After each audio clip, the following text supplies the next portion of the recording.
After weeks of feeling crazy watching this show, the cast is finally echoing what many of us viewers have been saying and thinking. So, without further ado, let's jump right into the recap. We kick off the morning after the dramatic dinner where Crystal was exposed for her cryptic claims against Sutton, which ended up being a big ol' nothing burger. Not to be confused with a fat burger, but speaking of fat burger, Kyle is on the phone with her husband Mauricio, sharing about last night's fun tequila tasting that we did not get to see on the show that he would have loved as a Mexican. But we learned that tequila actually had viper venom in it, which was very fitting for this group after that dinner. But a montage of Sutton, Garcelle, and Erika's glam team ends with Erika explaining to us normies as she is basically LARPing what it is to be a normie as she thinks it is, that certain things you can downsize like a house, but you never downsize your glam team because it is like living art and no one should judge. Citing how no one judges when someone has a big family, as if spending money on a family to survive is the same thing as buying art or glam. Now, I wouldn't really care what Erika did with her money if she wasn't in debt to former clients of her ex husband Tom Girardi's or the IRS and was playing on the same playing field as everybody else. I have a hard time feeling bad for her downsizing to a $10,000 a month rental and keeping her glam squad, which none of that's really slumming it, if you will, and it just keeps proving how out of touch with reality Erika Jayne Girardi is. And personally, I do quietly judge people who have bigger families than they can afford to take care of, so I don't really agree with Erika saying no one judges people having a big family. But while we're here, Kelly Dodd commented on this news that just came out about Erika not being able to pay her tax bill, saying, as a housewife, she and all of them are 1099 workers. So she would have put all of her income from the show in a separate bank account until she paid the taxes on it, which I think is really smart. And clearly, Erika did not do that. But then again, this is the same housewife who last season admitted she had never done anything regarding a bank before being divorced from Tom Girardi. So there's that. Crystal then confesses, though, that she does not have a glam team because she doesn't want to pay for her own travel, room, and board, much less someone else's, while she's on vacation, so she prefers to just do her own glam.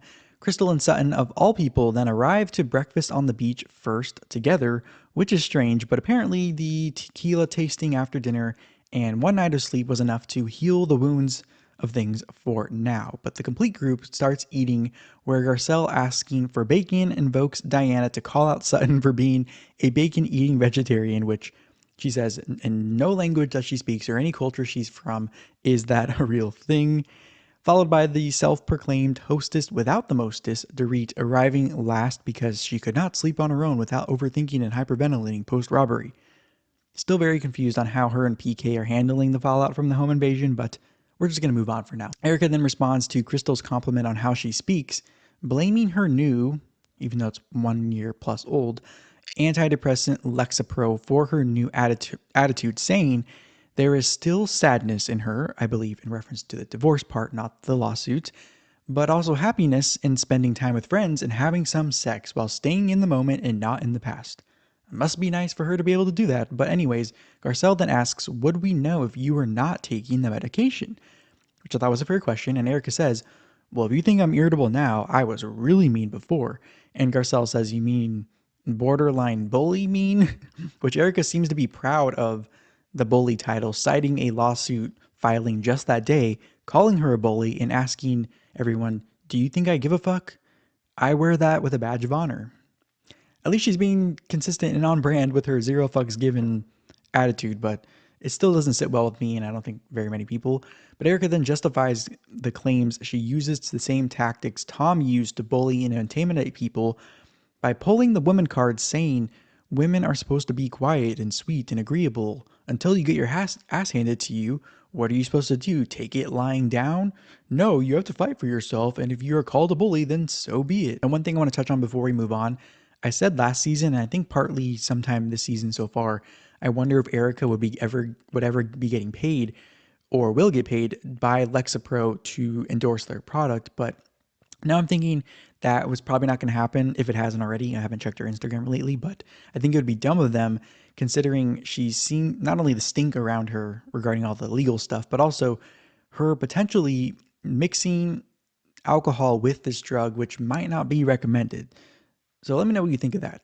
Now, Sutton then defends Erika, kind of, by saying maybe that attitude, the bully attitude, works in the courthouse, leading to Kyle to share something Sutton told her weeks ago in deleted footage about almost taking the LSATs during quarantine, leading Erika to step back in, explaining how Tom got a perfect score on one of the parts of the bar and used to grade the exam of the bar. Of course, Garcelle picks up on this and confesses, oh boy, that cannot be good. And we see her and Sutton giggling about that or something else to each other. But Erika, again, has to take it further, offering to be Sutton's tutor, which I'm not sure if it was a genuine thing and a kind of a power play for Erika to like be above Sutton for some reason, but Sutton is like, okay. And Erika just continues saying, I know some tricks. Ha ha ha ha. And that was a big old yikes for me. And I bet you do, Erika, know some tricks, but this scene was very telling of many things regarding Erika. First, I don't think Tom grading the bar exam itself is that suspect. I think knowing now how many complaints the bar has ignored about Tom's practice does make it worse. And also, I think Erika even alluding to being next to him as he was grading the papers is suspect. I know my licensing exam board grading is done in a very secure location and is watched very closely. So maybe the bar is different. I don't know. But also, Erika saying she knows some tricks and feels confident enough, even if she's joking, to say she could tutor Sutton for the LSATs calls into question her statement she had up to this point of no knowledge of anything happening at Tom's law firm.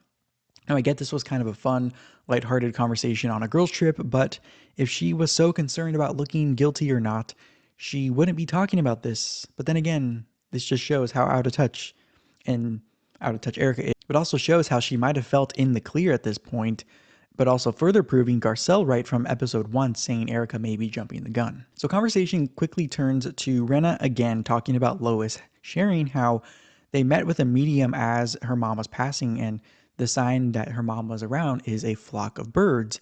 And so this will become a very prominent theme throughout this episode and probably into the near future. But after taking a dip in the water and Diana sharing her gratitude for travel, the group splits, with Erika, Crystal, and Rinna staying behind for his surf lesson, even as Californians, which I know many people made fun of them for this, but I will back them up on this one, saying, as someone born and raised in Southern California and still residing on the coastal California, I can say I have not been to the beach as much as people would think, and also have never tried surfing. Just like anything else, it isn't always what the stereotype leads you to believe that's the reality for everyone. Plus, living in California means you also work in California. And if you know anything about California, you know it is not a cheap place to live. So if you don't live within walking distance or biking distance of the beach, or don't have much time to do those sorts of things, it isn't exactly convenient to get to at the drop of a hat. But to the rest of the group, Sutton, Dorit, Kyle, and Garcelle, minus Diana, who stayed behind but didn't surf, are going into downtown to shop, and on the way, Dorit and Kyle share their history with this part of Mexico where Mauricio, we're reminded, has an agency office there. And formerly, we learned they had a piece of land they were going to build on, but got a huge offer on the lot that they could not refuse, that Kyle wasn't exactly sad about because their neighbor, I guess, had an alligator living in their pool, and she is known to not like that sort of stuff. But they pull up to the store, which has a bar outside, and Garcelle is filling in the group on her beach house purchase, which they all seem very happy for her. And to me, that shows how good of a person Garcelle is, because everyone seems so genuinely happy to be hearing this news. But now they're in the store, and retail therapy seems to be snapping Dorit out of her funk. So I guess she got that spark back that was missing in La Quinta the other day. And also, now she feels more safe off the resort property and in the town. I don't know, something about that was weird too. But after they joke with Kyle that since she's paying for a gift for each of them, that they're going to buy the most expensive thing in the store. And then Sutton, of course, saying that she has a gift for walking in a store and just knowing what the most expensive thing is without looking at the price tag. But after they all pay and they continue enjoying their liquid libations outside while they're sharing the fashions they bought, Dorit follows that by asking how Sutton is doing after her confrontation with Crystal the night before, where Sutton says they are back to ground zero with each other ready to start over. And this group seems to think there is something bigger going on, not just Crystal twisting words, where Sutton reiterates she sees Crystal as a good person. What Kyle questions, with support from Garcelle, Sutton saying this potentially just to resolve things because she may be scared of them, but Kyle and Garcelle try to say Erika is actually more reactive than an instigator, but Crystal is scarier because she seems to be a manipulator and willing to start the fight or start the process of making someone feel crazy. But we then get more clarity on why Crystal may be continuing the pattern alleged last episode of her maybe wanting to be liked and look good by making others look bad. But Sutton makes a good point saying if you are secure with yourself, you don't need to make others look bad, and I agree. But Kyle then confesses she has heard these rumors about Crystal in friend groups before, but, like Rinna, did not use it either because it was just hearsay. But Dorit then brings up at a point we talked about the last few weeks of Crystal potentially throwing Sutton under the bus to seek approval from Garcelle through the race issue. But then Kyle finally calls it like it is, of Crystal potentially wanting to be liked, but also wanting to play the victim card at the same time. And all I could think when I was hearing this was, hallelujah, let's get an amen in the group because finally someone is telling it like it is. But they end this outing by wondering if Crystal will admit to making all this up, but leave it up to Crystal to figure that out and say it if she wants. But back on the beach, Diana and the little surfer girls are pressing Crystal on what is really going on, where Erika provokes Crystal saying, Sutton invited conflict by calling you a liar last night. But Crystal is getting emotional as Erika and Lisa implore Crystal to speak up so others don't speak for her and run her over. Crystal then speaks up saying she feels she has been playing not to lose at this point, where Diana says she felt bad for Crystal, who looked like a little girl that needed a hug, confessing she likes Erika's straight shooter attitude but thinks Crystal needs to grow a pair of balls, which I agree. But Erika continues saying Crystal can't let someone across the table call her a liar and then take it on the chin. Which, ironically, Crystal doesn't call Erika out for telling her how to feel and what to do. In this case, unlike virtually every other instance where Crystal has felt the need to do so recently.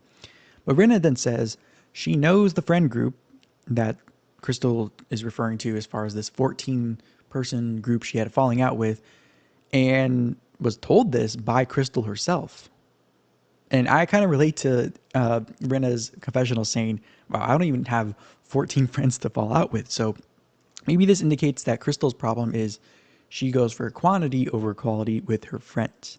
Now, Crystal is still sulking, but now with Erika at the bar, and in this scene, I could just smell Erika loving the weak state of Crystal, and also reminding me of my comments from La Quinta during Crystal's breakdown at the end of that trip, being a way for others to take advantage of her because they see weakness and it's easy to manipulate someone when they're fearful and weak. But Crystal confesses she does keep in mind Erika's bias against Sutton playing a part in her quick support latching on the Crystal, but saying that Sutton can be relentless, which to me is another deflective exaggeration by Crystal. And again, we don't get any resolution with Crystal at this point. But the lead up to another dinner has Kyle FaceTiming Erika and Rinna, failing to remember why Crystal was crying earlier, which is not a good look for them. But we do get Rinna reminiscing on her time on camera, ugly crying in Punta Mita years ago, where Kyle ends by showing that you don't need a glam team. You can do it all on your own, including ironing your own outfit. But now at dinner, Crystal and Diana both arrive donning bird jewelry in Lois's honor. Not sure if this was a setup or a genuine gesture, but Rinna takes it upon herself to ask about Diana's much talked about picture book called Room 23, but Diana wants to shut it down at the table. However, in her confessional, she says the book started with good intentions and she put a lot of time and money into it, but it ended up backfiring when it sparked many rumors about her life, including allegations of being a madam and involved in international sex trafficking, where people interpreted her book as a catalog of high-class clients and call girls. Of course, Diana dismisses those claims as ridiculous, and she wonders how they even caught on in the first place and how damaging something like that can be to one's character, which we've come into contact with that already a few times this season. I was shocked they even addressed this on the show. I don't know why, but considering it is supposed to be a reality show, you think I wouldn't have that initial thought. But these claims that were floating around when she was announced as a cast member were so scandalous in my eyes, even for this type of show, that I didn't even think they would want to touch it. But I guess I was wrong. However, Dana Wilkie added that the reason the rumors came about was that Diana's book was being photographed, all the pictures, in a hotel known as kind of a sex worker hangout. And the interesting choice to make this type of book with sexy photos to support her charity was another aspect that had a lot of people questioning the motive. And that, coupled with some very infamous exes of Diana's and her unusual rise to prominence, all added fuel to the rumors at the same time. But Dana also says Diana's ex praises Diana for her networking skills, which helped him to be successful as a banker with her alongside him, even if that unusual path we just laid out did have her as an outcast of sorts in the UK social scene. After an energy cleansing ceremony with a conch shell scaring Dorit, which most of the girls were hopeful this would help cleanse the energy, but they weren't holding their breath, Kyle leads the conversation to Erika explaining her earlier push to get Crystal to speak up for herself after being called a liar, and says if it were her, she would have asked Sutton who told her the rumors about social climbing, where Sutton says she is not going to say who told her because that person is not at the table, leading to Sutton capitulating by apologizing for repeating hearsay, but Crystal confesses kind of snobbishly of, well, Sutton doesn't really know these friends and hasn't even met them, which kind of supports the theory. And I think Erika does bring up a good point here about Sutton bringing this up but not wanting to say who told her is the same thing as Crystal did to Sutton about alluding to something said but not being willing to say what it was. But I think that was the point, was for Sutton to give Crystal a taste of her own medicine. But Erika, as always, has to take it a step further, now speaking for Crystal, with Kyle and Garcelle seemingly annoyed that Erika and Lisa continue to speak for Crystal. But Crystal says she is sorry for her poor choice of words at times, but is working on it. However, Sutton is pulling out of Crystal an apology and assurance she will not attempt to assassinate her character again, where Garcelle confesses something we talked about recently too, of Erika butting in everyone's business because it gives her camera time without having to talk about her issues, because last season was all about her issues. Well, Sutton then seems hesitant to accept Crystal's apology, and Crystal brings up Sutton last night saying she hates and loves Crystal at the same time, where Diana then steps in correcting Sutton, saying, I did hear you say that, and Crystal is not lying about that. And here you go again with your clumsy words, and then confesses that she is witnessing a bacon-eating vegetarian again, saying there's all these contradictions that Sutton makes, and it appears that Diana is seeing more sides of Sutton that she doesn't necessarily like. And I'll admit, the bacon-eating vegetarian comment, again, still gets a chuckle out of me. I don't know, I guess it's the delivery of Diana, the way she says it. But anyways, back at the table, Diana is now confused on why Sutton has to keep saying she is a good person, when no one has really claimed that she wasn't. But now Sutton is on the defense with Diana because she perceives Diana as cutting her off and attacking her, because I think Sutton worries things aren't going to be sorted out on camera the way she thinks is necessary to squash the character assassination, character questions on the show, which she knows is going to play out in real life in society as they watch the show. Now at this point, Sutton is imploding as others are shushing her after pointing her finger at her neighbor next door here at the table, Diana, in her face and raising her voice, which is called out by Diana as the opposite of what Sutton told her she didn't respond well to in La Quinta, which I thought was a fair point. But Sutton now storms off with Kyle, running from cameras, trying to take her microphone off. And back at the table, Diana is now crying, but doesn't want any attention to it, citing in her confessional her post-pregnancy hormones for being a little softer than usual in response to this confrontation, where the girls at the table are still trying to reassure Diana that she did not do anything wrong here. But Sutton returns to the table apologizing for losing her cool, followed by Crystal, Diana, and Dorit heading to the ladies' room to touch up their makeup, leaving the rest of the group to continue talking behind their backs. Where Kyle says she understands Crystal cried to the girls earlier, but she put herself in that situation. Garcelle says she doesn't like Crystal caving in quiet when confronted, making everyone else think they're ganging up on her. But Kyle still is not having this, saying that is not an excuse, and Crystal seems to like it that way, and they all agree it feels intentional and manipulative, where Erika says she thinks Crystal has never been challenged like this in a friend group before, where Kyle says she didn't believe the rumors about the former 14 friend fallout of Crystal's until this recent behavior from Crystal. They end saying it appears it is true Crystal is someone that can't be trusted and she makes things murky on purpose, but they're all reminded that Crystal did say she wouldn't do it again, so they're kind of giving her the benefit of the doubt, but everyone back at the table stops Sutton from pretending everything is now hunky-dory, instead saying, let's start from scratch and rebuild from here. So final thoughts before we get into the wild Watch What Happens Live episode. In the episode preview last week, it looked like Erika was making the comment about never being challenged about Sutton, but I am pleased and surprised to see it was actually about Crystal, and I agree.